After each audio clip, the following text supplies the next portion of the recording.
and I'm being told that there may be a request out for a pit-trained deputy. None of the deputies that we are looking at here apparently are pit-trained, and so in lieu of that, they have a bunch of units that are closing in on them, but no pit-trained deputies able to execute a pit maneuver. In any event, he's not even going fast enough for a proper pit anyway, so we'll see if that even comes into play. Well, this one is. There you go. Yeah, and you saw him speed up about as fast as he's been in the entire pursuit, speeding up the minute he saw that deputy pull up right behind him. So obviously a pit-trained deputy has now joined the pursuit, tried to fishtail the vehicle, and it looks like, I think that it looks like a child in the back seat. It looks like there's somebody in the back seat. I can't tell for sure, Mark, but I think I saw what you saw. It looked like somebody sitting up in the back seat there, right behind the passenger. Rob, can you confirm that? Was that a person? A lot of stuff in the back seat, but it looked like I saw movement in the back seat. It looks. I still see something movement. It may just be objects moving in the back seat, but in fact, it looks like the seat is actually all the way up. That back seat is actually all the way up to the passenger seats.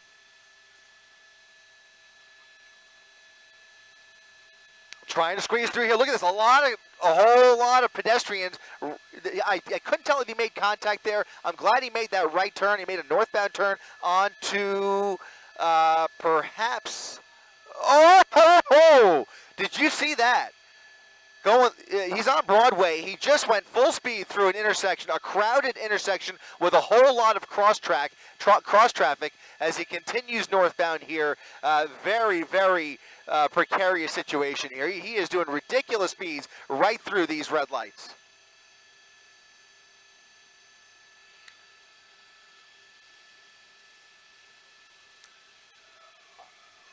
Making an eastbound turn off of Broadway onto Hill, over the double yellow lines once again, coming towards us, coming right for us here. But yeah, very narrow, one lane coming, one lane going, and a whole lot of traffic, a very, very busy. There it is. Oh, another close call. It is miraculous that he hasn't hit anybody so far, at least that we've been able to confirm. It doesn't appear that he's made any actual contact, but a lot of close calls at the very, very least. But the traffic on this Wednesday afternoon is not the time to be fooling around with these kinds of speeds. You could tell he's managed to lose that. I think he's lost that primary CHP unit. Not that he's lost them, but that officer at least has to pull off temporarily until they can triangulate in a better location here. But we're going to try and come around as he weaves his way through here. A lot of buildings in the way here. Very fast. I think he made the... That's him. Yeah, made the turn, made a right turn. Well, and now he doesn't even have anybody behind him. So the question becomes, how much longer is he going to continue driving like this, even without anybody behind him? In his mind, he may have already gotten away. In fact, he may have already gotten away if they've decided to just let this go temporarily or even permanently. Again, if it's a low jack that they're following, they could always follow the low jack and and just meet up with the vehicle once he comes to arrest at some point in the future. There's no necessary reason to continue the pursuit unless there's more charges, more crimes associated with this than we're aware of. But if the driving continues this dangerously, then they have to take more aggressive action. We've already seen a pit maneuver. We've seen spike strips, and neither of those have worked in this particular case. And they can't, those are residential area, very narrow streets, once again, kind of random, very random turns. Doesn't appear to have any clear destination in mind. But the options are dwindling here. You know, he's not establishing any kind of a pattern where they can set up for another spike. A pit maneuver on a busy Wednesday afternoon like this, where there's no other motorists at risk, that was a lucky break that they had there in both of those situations, where they were able to execute a pretty good pit maneuver, didn't quite spin him out of control, and as well with the spike strip, that was a nice clean spike, and unfortunately neither of those have had the desired impact, and he is continuing to drive like a madman through the streets of downtown LA.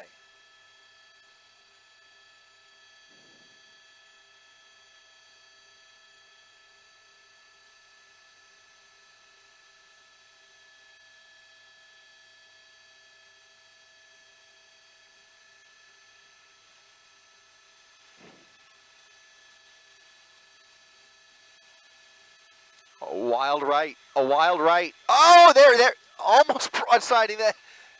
Almost, at least. Did he make contact? I couldn't. Onto the railroad tracks. Getting onto the railroad tracks. Okay, he's now on the tracks, paralleling Washington Boulevard, making a left turn, a northbound turn off of Washington onto San Pedro Street. That'll take him into the Arts District here eventually as he comes up on Skid Row. Or I should say the Fashion District as he heads towards Skid Row and now underneath the 10 freeway.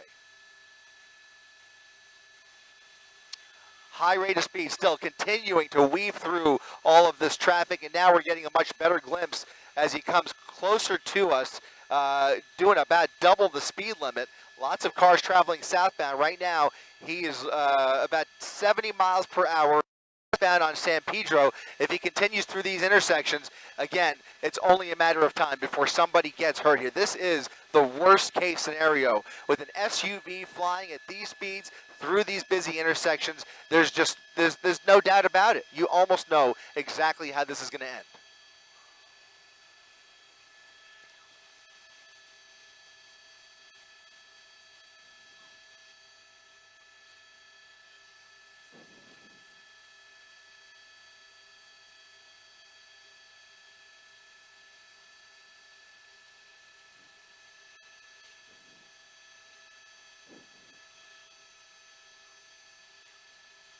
Yeah, unfortunately, with these random turns, there's no way for them to even really catch up with him or even think about setting up for a spike strip. I mean, this is a real dilemma with because of the time of the day and this amount of traffic. And now we're in downtown where the high-rises are plentiful. So there's lots of places for him to lose police, lose even the helicopters, and potentially, if he chooses to do so, and this would be the best possible scenario, would be maybe think about dumping the vehicle and try running for it. You'd have a better chance of getting away that way, hiding between the buildings. If you could find an overpass or a tall building or a parking garage, that's the play here for so many of the pursuit drivers that we see make their way into this neighborhood. But he does not appear to be showing any signs of stopping, so it becomes a question of how much gas is left in that tank and how much luck is he going to continue to have here, because for the type of driving that we've seen here, it is real luck that there have not been, at least that we've been able to tell, there has not been anybody hurt yet.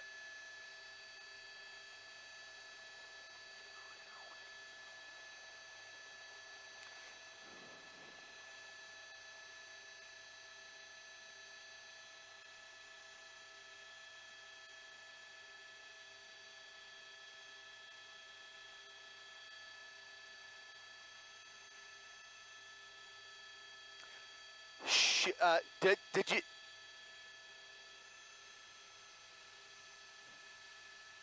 I'm sorry, Giovanna. Did you say you saw?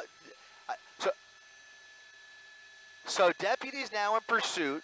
I'm being told that LAPD has been instructed at this point not to get involved. Another busy intersection here as he comes up on 8th Street, making a right turn on 8th, and he's going to continue these erratic turns here, but at least it's in a much more industrial area as he weaves through, are we still in Skid Row? Pretty much, as he makes his way up towards Gladys Avenue, another random turn onto 9th. These are all random turns, just one after another, looking for probably the road less traveled, where he has less traffic to deal with. That's probably what's going through his head as he makes these turns. Does he see a lot of traffic, or does he find an open road? Look at this. And oh, man. Another wild left turn now, and that's going to be Town Avenue.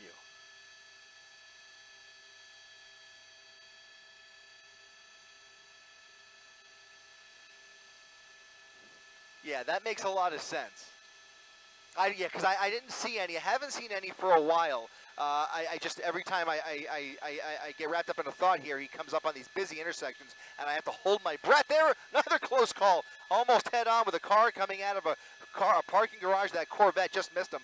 And now he's continuing down 12th Street, picking up a little more speed once again, and I just cannot get over this part. I mean, this is to be expected, obviously, as he continues in oncoming lanes of traffic now, and a lot of pedestrians, a lot of people crossing the street, people on scooters, people riding their bikes, people with strollers. We've seen so many people that have caught a lucky break as he just misses them as he speeds through these red lights. Another busy crosswalk here. Lots of folks crossing the street here, just barely slowing down in time. And now a southbound turn off of 12th onto Santee Street, back towards the 10 freeway. You'd love to see him get on the freeway. He's getting out. There comes the driver. Right down this alleyway. Here comes the driver. That's going to be off of Santee, 1 block south.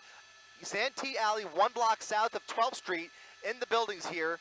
And now we'll see if there's any law enforcement in the area to set up any kind of a perimeter. Unfortunately, I'm afraid that there just may not be. There just may not be enough. He is going to have lots of opportunity, and I think way too much time here.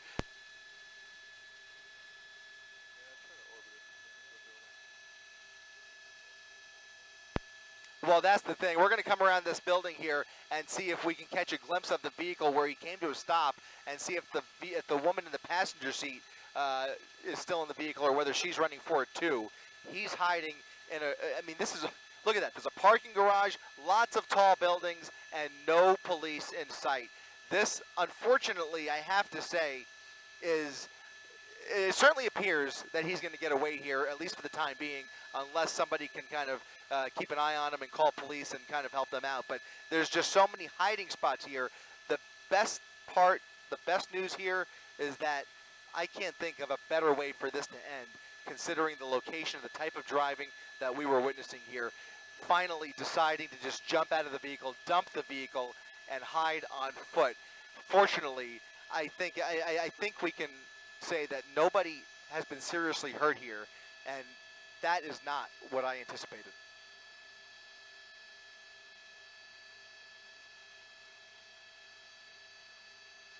Huge.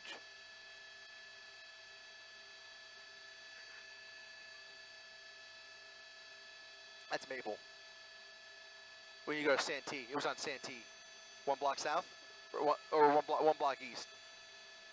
That's it. One down. Right there. There it is. That's it. That's it. Did he crash? Oh, he crashed. He crashed into that light pole. Okay, that explains it. That explains it. He crashed into the light pole there, which was blocking, that building was blocking our view. That's actually a parking garage, incidentally. So lots of spots for him to hide out here, but he basically crashed into that light pole. Can you tell, Rob, is the woman still in the vehicle? I couldn't tell if she jumped out as well, but she's gone. She is not, yeah, she's gone. The dog appears to be gone, and now, as you could see, guys, not even a hint of law enforcement.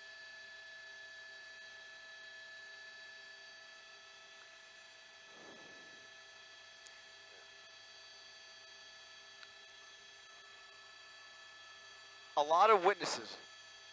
A lot of witnesses, a lot of cameras too in this area, but I think, you know, unless they can set up a containment area and quickly, and I think it's just too late at this point,